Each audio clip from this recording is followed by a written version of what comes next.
श्री विद्यासागर जी महाराज के आप सभी को जैसे कि विदित है, ये तत्वार्थ सूत्र जैन दर्शन में प्रमुख ग्रंथ माना जाता है।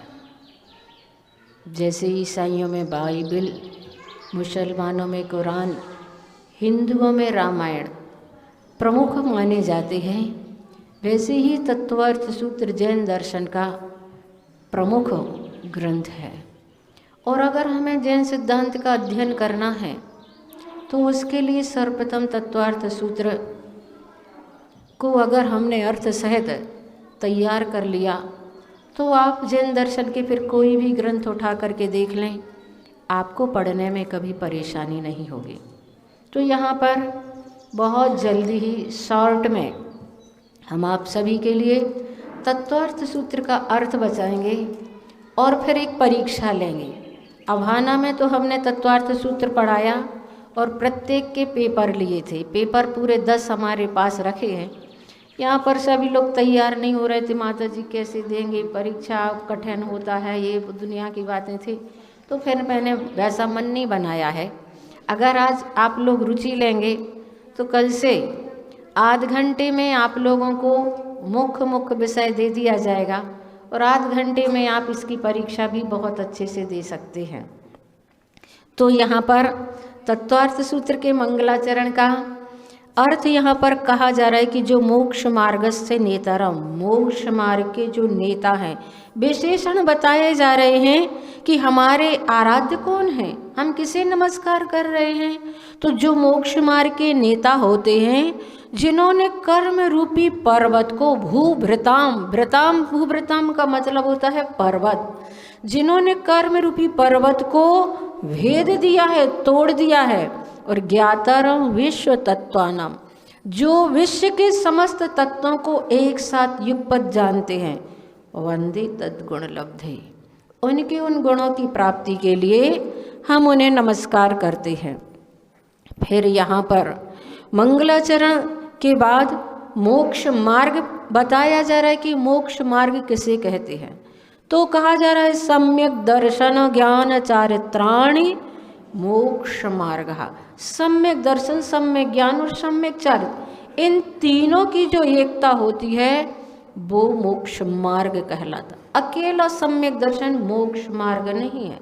मोक्ष महल की प्रथम सीढ़ी सम्यक दर्शन कही गई है, पर मोक्ष मार्ग नहीं कहलाएगा। मोक्ष मार्ग तो जब ज्ञान और चारित्र तीनों मिलकर के एक रूप हो जाएंगे तब वह मोक्ष मार्ग कहलाता है।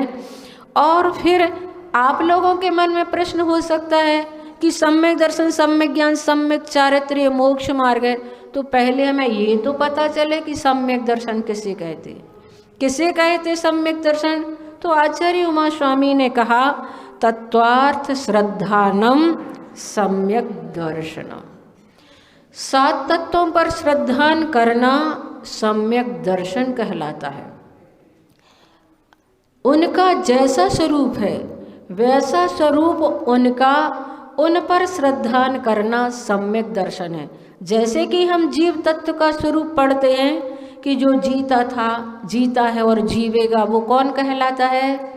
जीव कहलाता है। लेकिन हमें फिर ऐसा मन में भय क्यों बना रहता है कि हम मर ना जाएं, जब जीव मरता ही नहीं है। क्योंकि जीव जीता है, जीता था और जीवेगा, वो जीव कहलाता है। फिर जो मरण का हमें भय होता है, इसका मतलब है कि हमें अपने जीव तत्व पर सही श्रद्धा नहीं है। जीव कभी मरता ही नहीं है।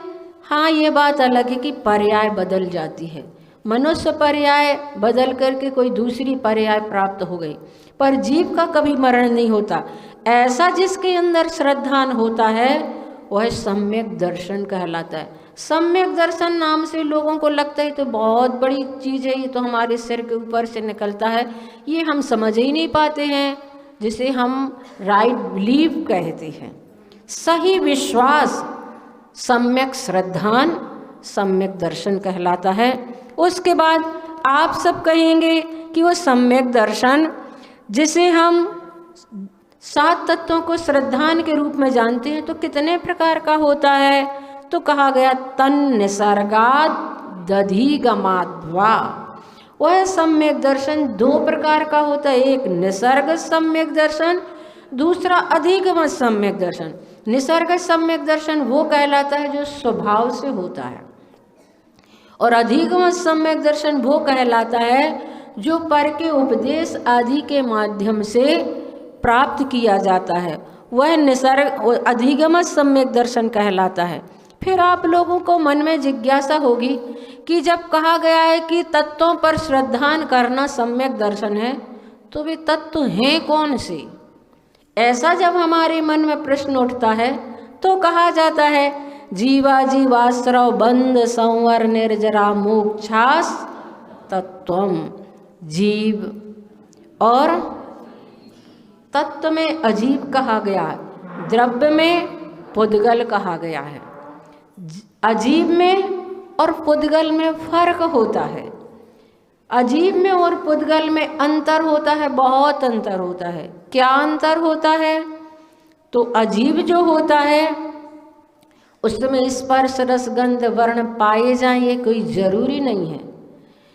स्पर्श रसगंध वर्ण से रहित भी होता है और सहित भी होता है, लेकिन पुद्गल जो होता है उसमें स्पर्श रसगंध वर्ण पाए ही जाएंगे।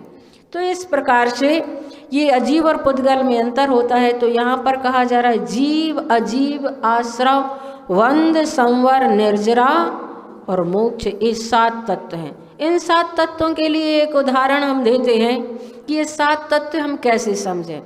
जैसे कि आप लोग चौका लगाते हैं, चौके में बनाने वाले हैं वे जीव तत्व हैं, खाद्य पदार्थ सामग्री आदि जो है वो अजीब तत्व है, और आश्रव आपने आचार्य श्री को पड़गाहन कर लिया।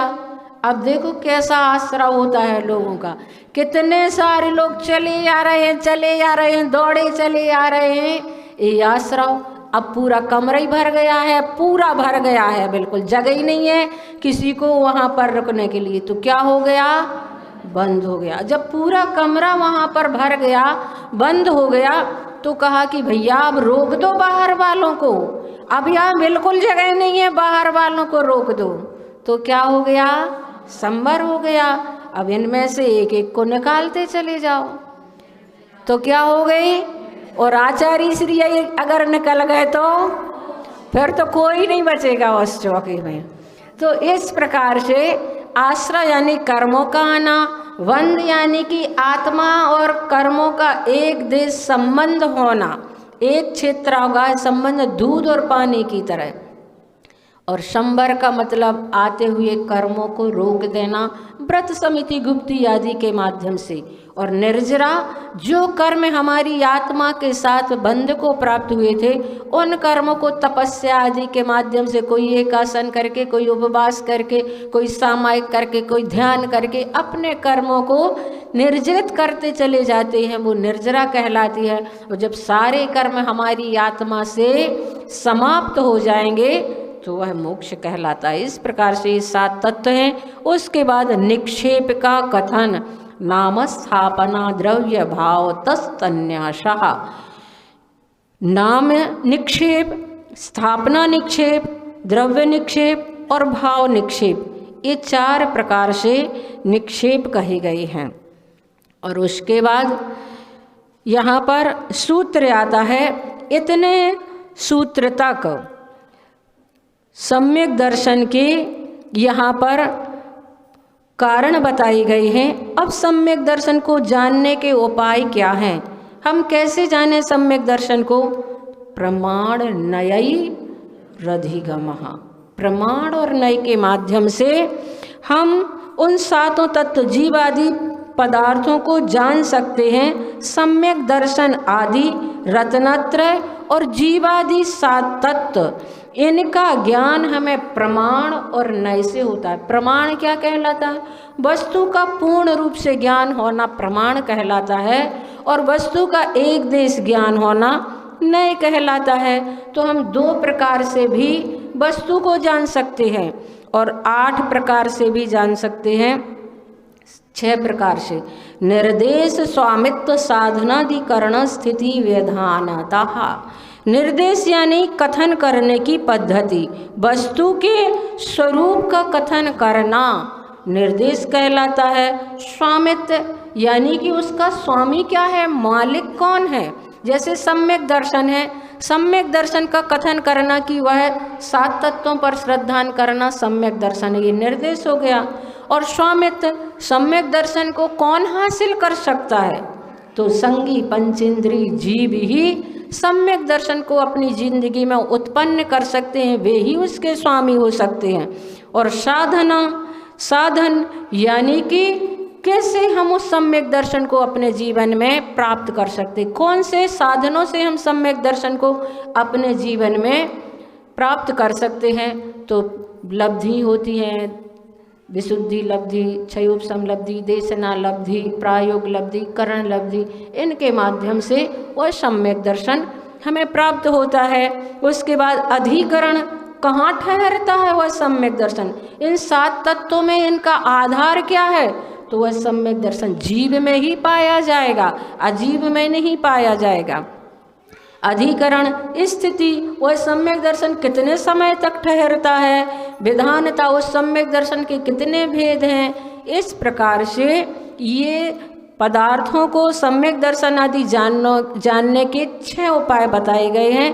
और 8 उपाय हैं। सत संख्या क्षेत्र स्पर्शन कालांतर भावाल्प बहुत्वैश्च। सत यानी कि अस्तित्व, मौजूदगी, संख्या यानी उनकी गिनती, क्षेत्र कितने क्षेत्र में वह रहता है सम्यक दर्शन, और स्पर्शन कहाँ से कहाँ तक सम्यक दर्शन बन सकता है। जैसे यहाँ से कोई नरक जा रहा है तो क्या सम्यक दर्शन लेके जा सकता है, यहाँ से कोई देवगति जा रहा है तो क्या सम्यक दर्शन लेके जा सकता है, देवगति का कोई देव मर करके मनुष्य गति में आ रहा है तो क्या वहाँ से सम्यक दर्शन लेके आ सकता है, यहाँ से कोई नरक गति से कोई नारकी मनुष्य गति में जन्म लेने के लिए आ रहा है तो क्या वो सम्यक दर्शन के लेकर के आ सकता है। इस प्रकार से जो स्पर्शन कहलाता है, कहाँ कहाँ तक वह स्थान को टच कर सकता है। काल, कौन से काल में सम्यक दर्शन होता है, जैसे अभी वर्तमान में प्रथमोपशम सम्यक दर्शन और क्षयोपशम सम्यक दर्शन तो हो सकता है, छायक सम्यक दर्शन नहीं हो सकता, क्योंकि वह केवली शुद्ध केवली के पादमूल में होता है। हमारे पास इतनी विशुद्धि नहीं है अभी कि हम छायक सम्यक दर्शन प्राप्त करें। अंतर यानी एक बार सम्यक दर्शन छूट गया तो पुनः हम प्राप्त करेंगे तो बीच में कितना गैप रहेगा, कितना अंतर पड़ सकता है, ये अंतर कहलाता है। भाव, किन भावों से हम सम्यक दर्शन को प्राप्त कर सकते हैं, अल्प बहुत, संख्या कम ज़्यादा की अपेक्षा से कौन से सम्यक दर्शन में कितने जीव हैं, प्रथमोपशम में कितने जीव रहते हैं, क्षयोपशम में कितने जीव रहते हैं, छायक सम्यक दर्शन में कितने जीव रहते हैं। इस प्रकार से ये इसका अल्प बहुत बताया गया है। फिर यहाँ पर 8वें सूत्र के बाद 9वें नंबर का सूत्र, जिसमें सम्यक ज्ञान का वर्णन शुरू हो जाता है। आप अपने पहले नंबर के सूत्र को ध्यान में रखें, सम्यक दर्शन ज्ञान चारित्राणि मोक्ष मार्गा। सम्यक दर्शन का वर्णन 8 सूत्रों में किया गया। अब 9वें नंबर के सूत्र में सम्यक ज्ञान का वर्णन किया जा रहा है और बताया जा रहा है कि वह सम्यक ज्ञान कितने प्रकार का होता है। तो मति श्रुतावधि मनः पर्याय केवलानिक ज्ञानम, कितने प्रकार के ज्ञान होते हैं, ज्ञान कितने प्रकार के होते हैं, ज्ञान तो 8 प्रकार के होते हैं, लेकिन सम्यक ज्ञान 5 प्रकार के होते हैं, क्योंकि कुमति, कुश्रुत और कुअवधि ये भी ज्ञान है। तो ये ज्ञान तो होते हैं, लेकिन सम्यक ज्ञान की अगर बात कहेंगे तो 5 ही सम्यक ज्ञान हुआ करते हैं। फिर यहाँ पर 10वें नंबर का सूत्र कहा जा रहा है प्रमाण का लक्षण, प्रमाण नयैरधिगमः। अब यहाँ से हम चलेंगे 10वें नंबर के सूत्र से प्रमाण नयैरधिगमः। तो प्रमाण के वर्णन के लिए कहा जा रहा है तत्प्रमाणे, वह ही प्रमाण है। क्या प्रमाण है, जो हम 5 ज्ञान कह के आए हैं, जो हम सम्यक ज्ञान 5 प्रकार के कहे के आए हैं, वे 5 सम्यक ज्ञान प्रमाण स्वरूप हुआ करते हैं। उसके बाद यहाँ पर कहा जा रहा है वो 5 प्रकार के ज्ञान हैं, तो उनमें प्रत्यक्ष ज्ञान कौन से हैं और परोक्ष ज्ञान कौन से हैं? तो कहा जा रहा है आद्य परोक्षम, आदि के 2 ज्ञान। आदि के 2 ज्ञान कौन कौन से हैं? बहुत अच्छा, मति ज्ञान और श्रुत ज्ञान, ये 2 आदि के यानी शुरू के ज्ञान है, ये परोक्ष ज्ञान है। परोक्ष ज्ञान का मतलब होता है जिसे हम इंद्रिय और मन की सहायता से जानते हैं, बिना इंद्रिय और मन की सहायता से नहीं जान पाते। जैसे हम आपसे पूछें आपके पीछे कौन बैठा, तो आपको पता ही नहीं है कि हमारे पीछे कौन बैठा। क्यों? क्योंकि जब हम देखेंगे पीछे मुड़ के, जब हम चक्षु इंद्रिय का सहारा लेंगे, तब हमें पता चलेगा हमारे पीछे कौन है। तो ये परोक्ष ज्ञान है। जब तक हम दूसरे इंद्रिय और मन का सहारा नहीं लेंगे तब तक हमें ज्ञान ही नहीं हो पाता। इसलिए इस ज्ञान को परोक्ष ज्ञान कहते। तो कौन कौन ज्ञान परोक्ष होते हैं? हाँ, और प्रत्यक्ष मन्य अन्य यानी शेष जो ज्ञान रह गए वे प्रत्यक्ष कहलाते हैं। प्रत्यक्ष का मतलब क्या होता है? जिसमें इंद्रिय और मन की सहायता नहीं ली जाती है। इंद्रिय और मन की सहायता के बिना जो ज्ञान हमें प्रकट होता है वह प्रत्यक्ष ज्ञान कहलाता है। तो 3 ज्ञान शेष रह गए। कौन से ज्ञान शेष रह गए? हाँ, अवधि ज्ञान, मनापर्य ज्ञान और केवल ज्ञान। ये 3 ज्ञान कैसे हैं? प्रत्यक्ष ज्ञान कहलाते हैं। फिर प्रत्यक्ष ज्ञान के भी 2 भेद हो जाते हैं, देश प्रत्यक्ष और सकल प्रत्यक्ष। तो अवधि ज्ञान और मनापर्य ज्ञान एक देश प्रत्यक्ष और केवल ज्ञान सकल प्रत्यक्ष है। फिर वहाँ मति ज्ञान के पर्यायवाची नाम कहे जा रहे हैं। मति ज्ञान को हम और कौन कौन से नामों के नाम से जान सकते हैं? तो मति ही स्मृति ही संज्ञा चिंताभिनिबोध इत्यनर्थांतरम। मति ज्ञान को मति, स्मृति, संज्ञा, चिंता, अभिनिबोध इत्यादि नामों से हम उस मति ज्ञान को जानते हैं। ये उसके पर्यायवाची नाम है। फिर यहाँ पर कहा जा रहा है मति ज्ञान की उत्पत्ति कैसे होती है, कैसे वह मति ज्ञान उत्पन्न होता है? तो कहा जा रहा है तदिंद्रिया निंद्रिय निमित्तम। उस मति ज्ञान को उत्पन्न करने में कारण इंद्रिया। इंद्रिय किसे कहते हैं? संसारी जीव की पहचान के चिन्ह को 5 इंद्रियां होती हैं, स्पर्शन, रसन, घ्राण, चक्षु। इन 5 इंद्रियों और तद इंद्रिया और दूसरा क्या गया है? अनिंद्रिय। अनिंद्रिय का मतलब होता ईसत इंद्रिय, किंचित इंद्रिय, ना के बराबर इंद्रिय। मन के लिए कहा जाता है, मन को अनिंद्रिय भी कहते हैं। तो जो ज्ञान हम इंद्रिय और मन से उत्पन्न करते हैं वो मति ज्ञान कहलाता है। मति ज्ञान के भेद कौन कौन से होते हैं? अवग्रहेहा वाय धारणा। हाँ, अवग्रह, ईहा, अवाय और धारणा, ये 4 ज्ञान मति ज्ञान के भेद रूप गए। अवग्रह क्या कहलाता है? आप छत पर खड़े हैं और देख रहे हैं कहीं दूर सफ़ेद सफ़ेद कुछ दिखाई दे रहा है, बस सफ़ेद सफ़ेद दिखाई दे रहा है, बाकी पता नहीं क्या है। तो ये तो अवग्रह हो गया। फिर मन में इच्छा हुई कि ये क्या है, बगुला है कि कोई सफ़ेद ध्वजा लगी है। इस प्रकार के मन में जो जिज्ञासा होती है वह जिज्ञासा क्या कहलाती है? ईहा कहलाती है। फिर अवाय, विशेष चिन्ह देखने से वस्तु का निर्णय हो जाना। लगता है वहाँ एक डंडा सा भी लगा है और वहाँ पर वह फहरा रही है, तो क्या हो सकता है?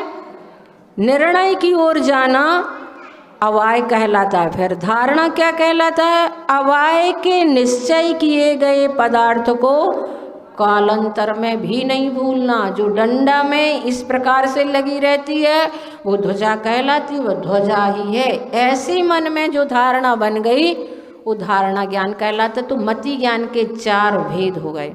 फिर उसके बाद अवग्रह आदि के विषयभूत पदार्थ कौन कौन से होते हैं? अवग्रह ज्ञान किन किन को अपना विषय बनाता है? तो बहुविध, क्षिप्रानि, सिक्त, क्या है? बहुविध, क्षिप्रानि, श्रता नोक्त। इसमें से अपन को क्या क्या निकालना है? हाँ, और फिर ध्रुवाणाम सीतराणाम स इतराणाम। इतराणाम यानी इनसे विपरीत, उल्टे। बहु से उल्टा क्या होगा? एक। बहुविध से उल्टा एक विध। फिर क्षिप्र का अक्षिप्र, फिर निश्रित का अनिश्रित, उक्त का अनुक्त और ध्रुव का अध्रुव। ये 12 प्रकार के, हम किसी भी वस्तु को देखते हैं तो 12 प्रकार का ही ज्ञान हो सकता है, इससे ज़्यादा और कम नहीं।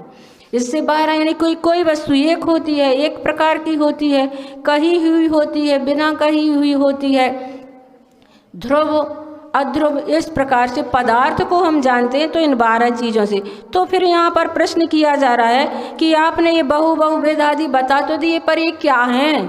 तो सूत्र कहा जा रहा अर्थस्य।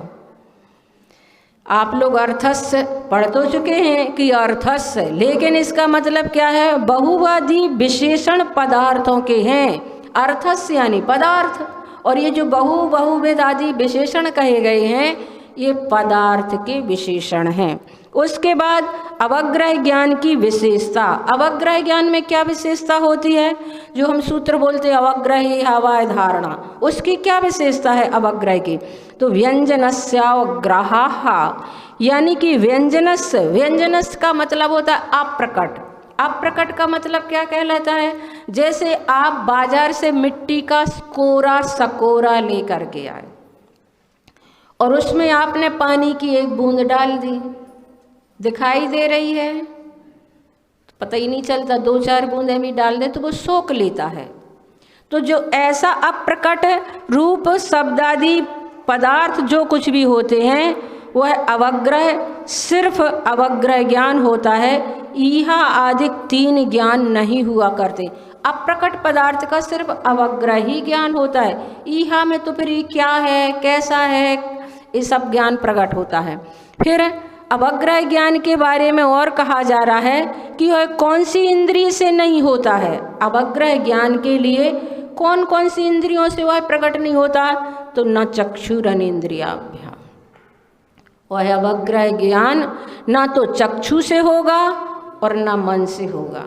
इस प्रकार से नेत्र और मन से व्यंजनावग्रह नहीं होता है।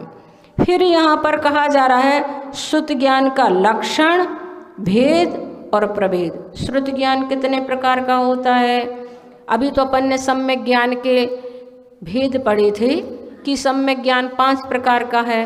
फिर उसमें कहा जा रहा है श्रुत मति पूर्वम द्वयनेक द्वादश। हाँ, श्रुत ज्ञान कैसे होता है? मति ज्ञान पूर्वक होता है। कैसे मति ज्ञान पूर्वक होता है? जैसे घ ट, ये 2 शब्द मिला देंगे तो क्या बन जाएगा? इन 2 शब्दों को हमने जो जाना, चक्षु और कर्ण देखा, चक्षु इंद्री से सुना, कर्ण इंद्री से घड़ा हमारे सामने आ गया। जो हमने सुना चक्षु इंद्री का विषय बना घट, ये मति ज्ञान। और मति पूर्वम श्रुतम, फिर वह श्रुत ज्ञान मति ज्ञान पूर्वक होता। जैसे ही हमसे किसी ने कहा घड़ा, घड़ा का आकार हमारे दिमाग में आ गया।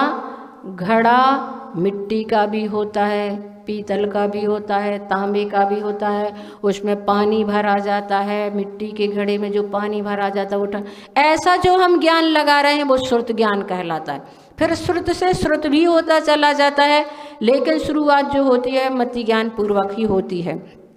फिर यहाँ पर अवधि ज्ञान के भेद बताए जा रहे हैं। अवधि ज्ञान कितने प्रकार का होता है?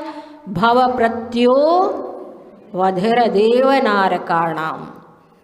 भाव प्रत्यय अवधि ज्ञान, अवधि ज्ञान तो 4 गतियों में हो सकता है, लेकिन भाव प्रत्यय अवधि ज्ञान जो होता है वो देव और नारकियों के होता है। कैसे भाव प्रत्यय?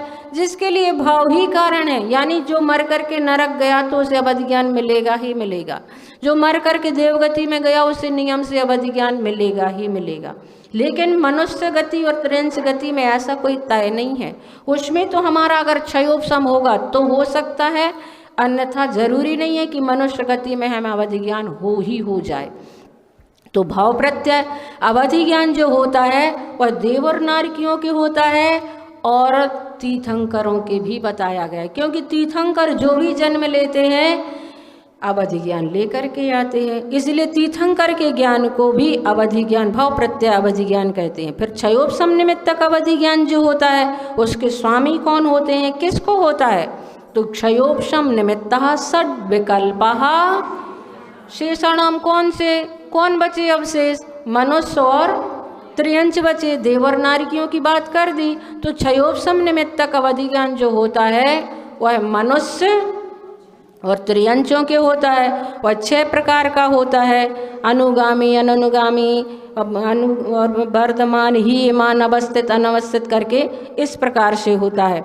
फिर मना पर्याय ज्ञान, मना पर्याय ज्ञान के बारे में कहा जा रहा है, उसके कितने भेद हैं, ऋजु विपुल मति, मनः पर्ययः, ऋजुमति और विपुल मति, ये 2 किसके भेद हैं, मना पर्याय ज्ञान के भेद। फिर ऋजुमति और विपुलमति मना पर्याय ज्ञान की विशेषता क्या होती है, तो कहा जा रहा है विशुद्ध प्रतिपाताभ्याम तद विशेषः, विशुद्धि और अप्रतिपाताभ्याम, मति के अवधि के ऋजुमति और विपुलमति में, ऋजुमति में इतनी विशुद्धि नहीं होती जितनी विशुद्धि विपुलमति के लिए जरूरी होती है।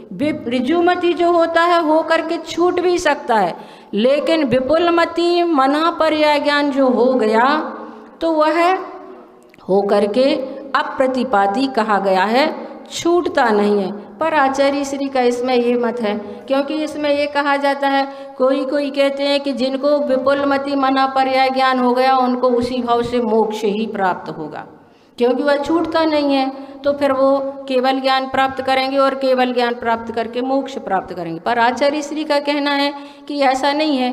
11वें गुण स्थानवर्ती मुनि महाराज हैं और उनके विपुलमति मना पर्याय ज्ञान है, और वो 11वें गुण स्थान से गिर गए, और 11वें गुण स्थान से गिर करके फिर अगर उनका पतन और भी हो गया, या 11वें गुण स्थान 2 प्रकार से होता है, एक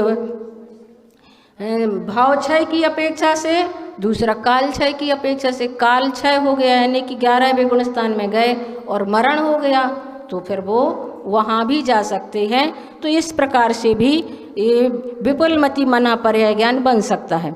फिर अवधि ज्ञान और मना पर्याय ज्ञान में क्या विशेषता है, तो विशुद्धि क्षेत्र स्वामी विषयभ्यो वधि मनः पर्ययो हो, यानी कि अवधि और मना पर्याय ज्ञान में विशुद्धि, क्षेत्र, स्वामी और विषय की अपेक्षा से अंतर होता है। यानी कि जो अवधि ज्ञान होता है वो तो 4थे गुण स्थान वालों को भी हो जाता है, लेकिन मना पर्याय ज्ञान 6ठे गुण स्थान से होता है। अवधि ज्ञान तो असंयमी को भी हो सकता है, मना पर्याय ज्ञान मुनि महाराज के भी होगा। और क्षेत्र की अपेक्षा से अवधि ज्ञान तो 4 गतियों में हो सकता है, लेकिन मना पर्याय ज्ञान सिर्फ यहाँ पर ही होगा, मध्यलोक में ही होगा।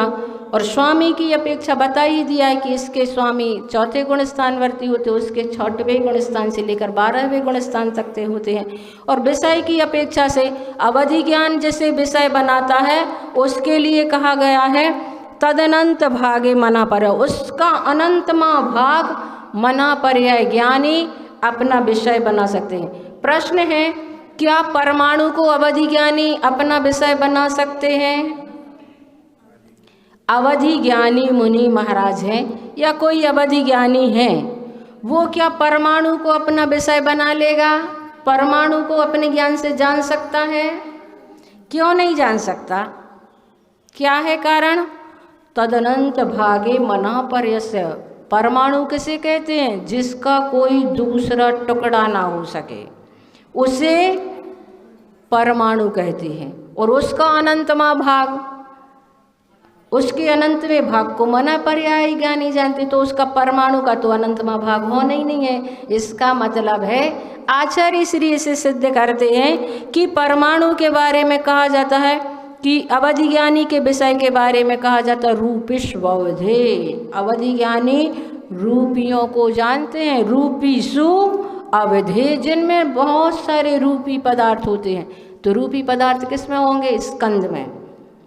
और उसे ही अवधि ज्ञानी अपना विषय बना पाएंगे, परमाणु को अपना विषय नहीं बना पाते। तो मति ज्ञान और शुद्ध ज्ञान किसे विषय बनाता है? मति श्रुतयोर निबंधो द्रव्येष्व सर्व पर्यायेषु। मति ज्ञानी और श्रुत ज्ञानी जो होते हैं वो निबंधा यानी विषय संबंध असर्व पर्यायेषु। असर्व पर्यायेषु का मतलब है सब पर्यायों से रहित, द्रव्येषु सब जीव पुद्गल आदि सब द्रव्यों में उनका विषय हो सकता है। कुछ असर्व का मतलब होता है कुछ ही पर्यायों से, और सब द्रव्यों को वह अपना विषय। अब मति ज्ञानी और श्रुत ज्ञानी मुनि वो ज्ञानी जीव विषय बना सकते हो, और अवधि ज्ञानी तो रूपेष्वदे रूपी पदार्थों को ही विषय बना पाते। मतलब इसका क्या होगा, अरूपी को नहीं। अरूपी पदार्थ कौन से होते हैं?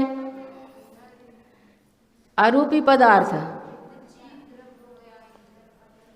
जीव भी रूपी है, संसार की अपेक्षा से तो जीव रूपी है। जब तक उसका कारमाण वर्गणाओं से संबंध है तब तक जीव मूर्तिक है, और जैसे ही कारमाण वर्गणाओं का संबंध अलग हो जाता है तब जीव अमूर्तिक हो जाता है। तो 6 द्रव्यों में 4 द्रव्य जो होते हैं वो अमूर्तिक ही होते हैं। कौन कौन से? धर्म द्रव्य, अधर्म द्रव्य, आकाश और काल। ये शुद्ध अमूर्तिक है, इनमें किसी भी प्रकार की मिलावट नहीं होती है।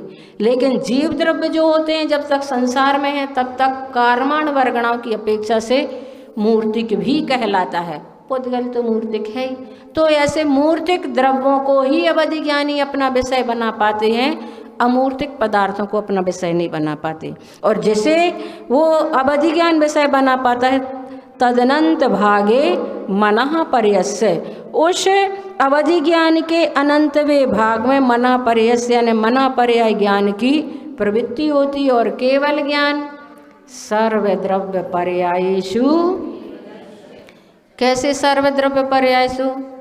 संसार में जितने द्रव्य हैं, जितने पदार्थ हैं, उन सबको तीनों लोकों और तीनों कालों की बातों को एक साथ युगपत जो जानता है वो केवल ज्ञान कहलाता है। ऐसा केवल ज्ञान हुआ करता। हमारे पास भी ऐसी क्षमता है कि तीनों लोकों और तीनों कालों की बात को हम एक साथ जान सकते, इतना हमारे पास सामर्थ्य है। लेकिन वर्तमान में उस सामर्थ्य के ऊपर आवरण पड़ा हुआ है। जैसे जैसे हमारा आवरण छटता चला जाता है वैसे वैसे हमारा ज्ञान उद्घाटित हो जाता है। तो इस प्रकार से अवधि केवल ज्ञान की बात यहाँ पर कही गई है। फिर यहाँ पर कहा जा रहा है आत्मा के साथ एक साथ कितने ज्ञान हो सकते हैं? एकादीनि भाज्यानि युगपदे कस्मिन्ना, एक साथ चतुर्भ्या 4 ज्ञान। एकस्मिन, एकस्मिन यानी एक जीव में एक साथ 4 ज्ञान हो सकते हैं। 4 ज्ञान हम सभी के पास एक साथ 4 ज्ञान हो सकते हैं, और केवल ज्ञानी के पास अकेली एक ही रहता है। उनके पास 4 नहीं होते, हमारे पास 4 ज्ञान होते हैं। लेकिन पावरफुल कौन होता है? केवल ज्ञान पावरफुल होता है। हमारा ज्ञान तो छद्मस्थ ज्ञान है, क्षयोपशम को लेकर के ज्ञान है, उनका ज्ञान छायक ज्ञान है। ऐसे 4 ज्ञान, अगर एक ज्ञान होगा तो केवल ज्ञान होगा, और 2 ज्ञान होंगे तो कौन ज्ञान हो सकता है? अवधि ज्ञान और मनः पर्याय ज्ञान भी हो सकता। अच्छा, ऐसा नहीं हो सकता? ठीक है, तो 2 ज्ञान होंगे तो मति ज्ञान और श्रुत ज्ञान होंगे, और 3 ज्ञान अगर एक साथ होंगे तो मति ज्ञान, श्रुत ज्ञान, अवधि ज्ञान भी हो सकता है, मनः पर्याय ज्ञान भी हो सकता है। और 4 हुए तो ये चारों जीव में एक साथ हो सकते हैं। उसके बाद कहा जा रहा है मति ज्ञान, श्रुत ज्ञान और अवधि ज्ञान मिथ्या भी हो जाते हैं। मिथ्या हो जाते हैं यानी कि विपरीत भी हो जाते हैं। कैसे? मति श्रुतावधियो विपर्यश्च, ये 3 ज्ञान विपरीत होते हैं। मनः पर्याय ज्ञान और केवल ज्ञान नहीं होता। जैसे मति ज्ञान है ये सम्यक मति ज्ञान, और कुमति मिथ्या ज्ञान, जिसको मिथ्यात्व का उदय है उसके कुमति ज्ञान है, जिसके सम्यक्त प्रकृति का उदय है उसके सम्यक दर्शन है। लेकिन ये तीन ज्ञान उन कर्मों के उदय के माध्यम से विपरीत भी हो जाते हैं। कुमति कुश्रुत और कुअवधि रूप भी हो सकता है, मति ज्ञान, श्रुत ज्ञान और अवधि ज्ञान रूप में भी ये तीन ज्ञान विपरीत भी हो जाते हैं। फिर यहाँ पर कहा जा रहा है मिथ्या दृष्टि का ज्ञान मिथ्या कैसे हो जाता है? जब एक बार सम्यक दर्शन प्राप्त कर लिया तो फिर वह विपरीत कैसे हो गया? तो कहा जा रहा है सदसतो रवि से साथ यदृक्षोपलब्धे रोन्मत्तवत, पागल पुरुष की तरह। उन्मत्तवत यानी कि जैसे कोई पागल मनुष्य होता है तो कुछ भी कहता रहता है, कभी सच भी कह देता, कभी गलत भी कह देता। और सच कह दिया तो इसका मतलब ये नहीं है कि उसका दिमाग ठिकाने में है, वो तो कुछ भी कहता रहता है। जैसे शराबी मनुष्य है, कभी माँ को माँ भी कह देता है, कभी माँ को बहन भी कह देगा, पत्नी भी कह देगा, कुछ भी। जब माँ को माँ कहा तो इसका मतलब ये नहीं कि अब उसका नशा उतर गया है, वो तो कह देता है कुछ भी। उसी प्रकार से सत असत दोनों पदार्थ में, यानी जो अस्तित्व है और नहीं भी है, ऐसे पदार्थों में अविशेषात यानी कि विशेष ज्ञान ना होने से यदृक्षोपलब्ध ने अपनी इच्छा के अनुसार क्या कर देता है? उन्मत्तवत, पागल पुरुष की तरह उसका ज्ञान मिथ्या होता है। तो इस प्रकार से यहाँ पर तीन ज्ञान मिथ्या भी होते हैं। और ये 32 नंबर के सूत्र तक हमने किसका वर्णन किया? प्रमाण का वर्णन किया। अब एक सूत्र रह गया सिर्फ 33 नंबर का, प्रमाण नयई रधिगमः। नय का वर्णन करने के लिए सूत्र आया है। कौन सा सूत्र है?